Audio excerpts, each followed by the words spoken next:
Deep in the forests of Bavaria, behind a veil of fog and farmland, sits a tale so chilling the land itself refuses to forget it. In 1922, 6 people were butchered at a secluded farmhouse, not by strangers, but possibly by someone who lived among them. Footsteps in the snow led to the home, but none ever left. Who killed the Gruber family? Why did the killer linger for days after the murders, feeding livestock, cooking meals, sleeping beside the corpses? Welcome to the farmhouse of death, the terrifying Hinterkaifeck murders. It was peaceful, quiet, isolated. The Hinterkaifeck farm sat nestled between the towns of Ingolstadt and Schrobenhausen in Germany. The Gruber family, Andreas, Cecilia, their widowed daughter Victoria, her 2 children, and a maid lived a simple but strained life. But the peace was deceptive. Neighbors whispered about Andreas, about his cruelty, and disturbing rumors of an unnatural relationship with his own daughter Victoria. Even the family priest seemed to keep his distance. Just days before tragedy, subtle warnings crept in like shadows at dusk. Footsteps in fresh snow leading to the house, but never leaving. A newspaper from far away turning up in Andreas's home. Keys vanishing. Footsteps in the attic.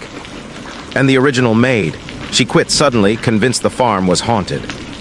Still, no one imagined what would come next. On the night of March 31st, 1922, horror fell like an axe under full moonlight. One by one, most of the family members were lured into the barn and slaughtered with a heavy, bladed tool, most likely a mattock, a brutal farming weapon. Andreas Gruber, beaten until his skull cracked open. His wife Cecilia, the same fate. Victoria, her face almost unrecognizable. Little Cecilia, 7 years old, survived long enough to rip her own hair out in fear and agony before dying. 2-year-old Joseph was murdered in his cradle. The new maid, killed just hours after arriving at her new job. 6 lives silenced. But the story wasn't over, it had barely begun. Because after the murders, the killer stayed. For at least 4 days, someone lived inside the farmhouse after the family was dead. Cows were milked. The family dog was fed. A neighbor saw smoke from the chimney. Meals were consumed. Beds appeared used. Whoever the killer was, they were comfortable, too comfortable.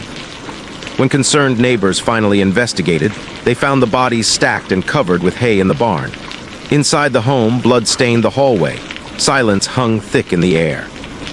It was as if the killer had vanished into the woods, a ghost with blood on its hands.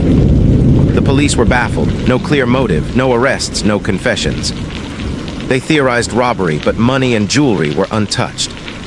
The prime suspect, Lawrence Schlittenbauer, a neighbor and Victoria's rumored lover. Some believed he fathered young Joseph. He was one of the first on the scene, and his behavior was odd.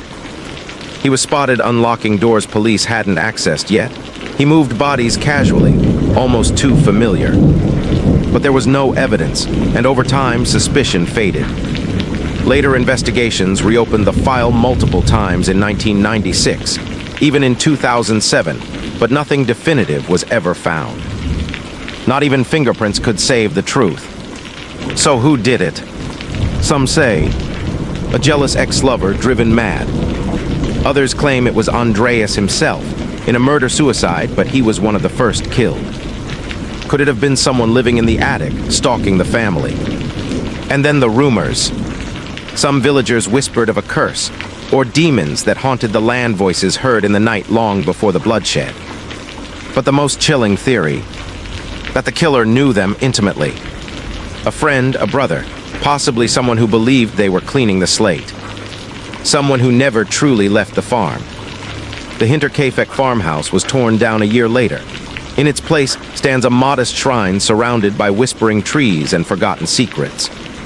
6 victims, no killer, and over 100 years of silence. The case remains unsolved. But every winter, when snow falls and footprints appear in empty fields, some still wonder. Is the farmhouse of death truly gone? Or is the killer still watching? Like, share, and subscribe for more chilling crimes and forgotten mysteries. Until next time, stay curious, and don't ignore the things that go bump in the night.